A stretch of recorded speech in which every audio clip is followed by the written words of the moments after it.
భారతదేశ చరిత్రలో జనవరి 1 సువర్ణ అక్షరాలతో లిఖించబడినటువంటి చరిత్ర.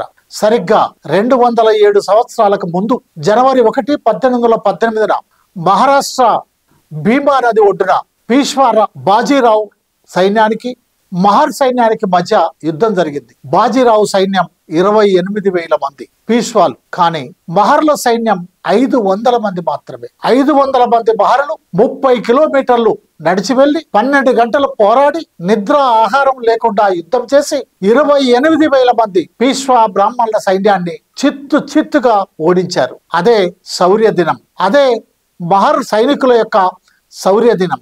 ఆ శౌర్య దినం రోజైన ఈ రోజున లక్షలాది మంది భీమా కోరేగాం అమరుల స్తూపం వద్ద నివాళులు అర్పిస్తున్నారు, జేజేలు చెప్తున్నారు, వారి ఆశయాలను కొనసాగిస్తామని శపథం చేస్తున్నారు. డాక్టర్ బాబాసాహెబ్ అంబేద్కర్ 1828 భీమా కోరేగాం పట్టణంలో నిర్మించినటువంటి ఈ స్తూపం ఏదైతే ఉందో ఆనాటి నుండి నేటి వరకు అమరుల అమరత్వానికి గుర్తుగా, మహారుల అమరత్వానికి గుర్తుగా అది కొనసాగుతుంది. ఆ అమరత్వాన్ని కొనసాగిద్దాం. డాక్టర్ బాబాసాహెబ్ అంబేద్కర్ ను అవమానించినటువంటి వారెవరైనా సరే ఒక్కసారి మహారుల శౌర్యాన్ని గుర్తు చేసుకోండి, ఒక్కసారి భీమా కోరేగాంను గుర్తు చేసుకోండి. మీ గుండెలు గడగడలాడుతాయి, మీ గుండెలు జారిపోతాయి. ఖబర్దార్, భీమా కోరేగాం వారసత్వాన్ని కొనసాగించే వారసులం మేం. ఖబర్దార్, భీమా శౌర్యాన్ని కొనసాగించే వారసులం మేం. ఆ భీమా కోరేగాం యుద్ధంలో అమరులైనటువంటి వాళ్ళ వారసత్వాన్ని కొనసాగిద్దాం. ఆ అమరవీరులకు జవాహర్లు అర్పిస్తాం. ఆ అమరవీరుల యొక్క శౌర్యాన్ని కొనసాగిద్దామని తెలియజేస్తూ మరొక మారు భీమా కోరేగాం శౌర్య దివాసను జయప్రదం చేసిన భీమా కోరేగాం అమరులకు జయజయలు పలుకుతూ జనవరి 1, 2025 కూడా అయిన